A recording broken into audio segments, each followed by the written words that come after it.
Hello guys and welcome back to the channel. Thanks for tuning in. So before I get into this actual video, I just want to thank everybody that's jumped on board lately with all the new subscribers and all you old guys who've been subscribed from day one. I want to thank each and every single one of you. Please do subscribe to the channel if you haven't subscribed. It does help me a ton. And leave some comments in the comment section down below, and please leave me a like. Without further ado, let's get right into this video. This is going to be a highly opinionated video guys, so leave some comments in the comment section. Let me know how you feel. Anyway, so I've been playing video games now for a very long time, many years. I started off with Street Fighter 2, then Tekken on PS1, King of Fighters in the arcades, and you know, I've played a ton of different fighting games, Mortal Kombat, you name it. I played everything under the sun. But some things changed recently inside me and I just feel like I'm done. I'm really done with this new age of fighting games, and I kind of feel like that across the board with other games too, but more specifically with fighting games. The main thing for myself, the main issue is the DLC practices, the microtransactions and the cash grabs by Capcom, Namco and SNK. It just makes me lose interest in what once was, you know, an amazing time to be alive and play some amazing games when you'd buy something and it'll all be on the same format that you're buying it on. For example, back in the days on the Super Nintendo, you'd buy a game and it'd be all on the cartridge. You don't have to mess about. PS1, PS2. It's only when the PS3 and the PS4 and the PS5, you know, everything's turned into a DLC and everything needs to be like changed and rigged and really cash grabby. You know, it's all about the money, and I get it. From a business standpoint, it really makes sense. It's all about the money. But from a consumer standpoint, from where me and you sit, I don't think it's fair, and it just makes the whole experience all about money. And the more money I spend, maybe I'll get a better experience, and it really shouldn't be that way. It never used to be like this. One of the major gripes that I have with these types of games is buying characters, season pass. But it's not just that.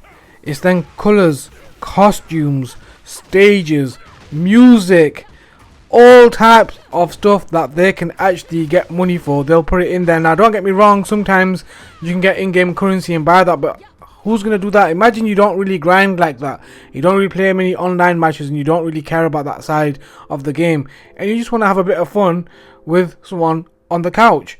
Someone who's going to play next to you.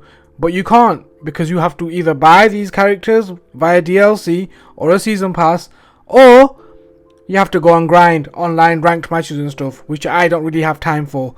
And I'm sure many of you don't either. So when you sat there, and it really irks me and bugs me when I've got a character selection screen in front of me and half the characters are grayed out because I haven't bought them and I don't have the season pass and I don't have any intention of grinding on ranked matches just to get some in-game currency so I can get a character. These are the practices that have really annoyed me, and it's really changed gaming across the board. Now don't get me wrong, there's good practices in DLC. For example, Elden Ring was great. You buy the game, fair enough, you go ahead, you play it, you complete it, whatever hours you're going to put into it, and then they made a separate DLC. It's up to you whether you want to buy it or not, but it's a full-on package, like another game in essence. That's fine, I'm cool with that, and I understand that, and I get that, and I will be down with that. That's really understandable. But when it comes to these fighting games, my goodness, they want to draw every little nickel and dime out of you just to enjoy the game. So you're buying a game for $70 and you're getting quarter of the game, and then you're paying a season pass every year to get the characters.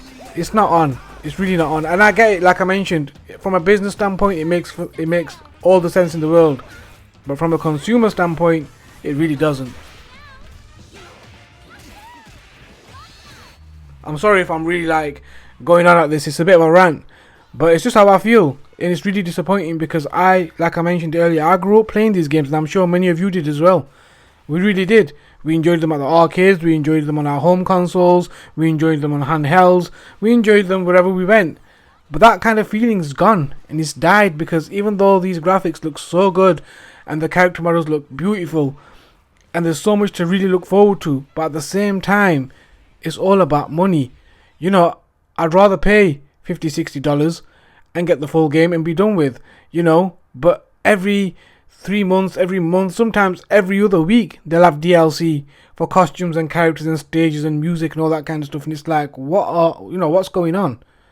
I'm not down with that. And that's what really bothers me and really makes me want to turn around from the genre altogether. I'm just really happy that I was born in the era that I was born in, the 80s, because we didn't have none of this back then. We did have reiterations of games. I mean, Street Fighter had probably the most iterations of a fighting game in fighting game history, but it was okay because those came out after a very long time. Some of them came out mere months apart, but you was getting a good upgrade and it was worth the purchase. You didn't have to buy a character or a stage or a costume or some music or whatever else they're trying to shove down your throat these days. You know, you just get the game and it was all there on the cart. And nowadays it's just like they're trying to just make money in any which way they can. You know, what's next? That's what my greatest worry is. I mean, look where we're headed. Buy a game, $70. I mean, $70 for a game is not cheap. It's a lot of money. You know, you're putting a lot of money down and then you got to buy more stuff to make the game relevant to yourself. Like if you're, like I mentioned earlier, if you've got a character and your character's not in the game, like my friend's character was Bison and he's always used Bison from Street Fighter 2, and he had to wait to get Bison in Street Fighter 6 and he had to pay money to get that character, and then he used the character. He was happy with the character, but again he had to pay more money on top of the base game that he'd already paid $70 for. Now if you're going to do this, how I would suggest you do it, Capcom, Namco, whoever else is listening, SNK, make the game $20. Give us 12 characters to begin with and make it worth our while. But we shouldn't have to pay $70 and then pay a season pass and then pay for characters, colours and all the other stuff that comes with it. You know, make it make sense. That's all I'm saying. I'm sick and tired of this business model. It really needs to change. Something needs to change. We the consumers need to change the way we buy.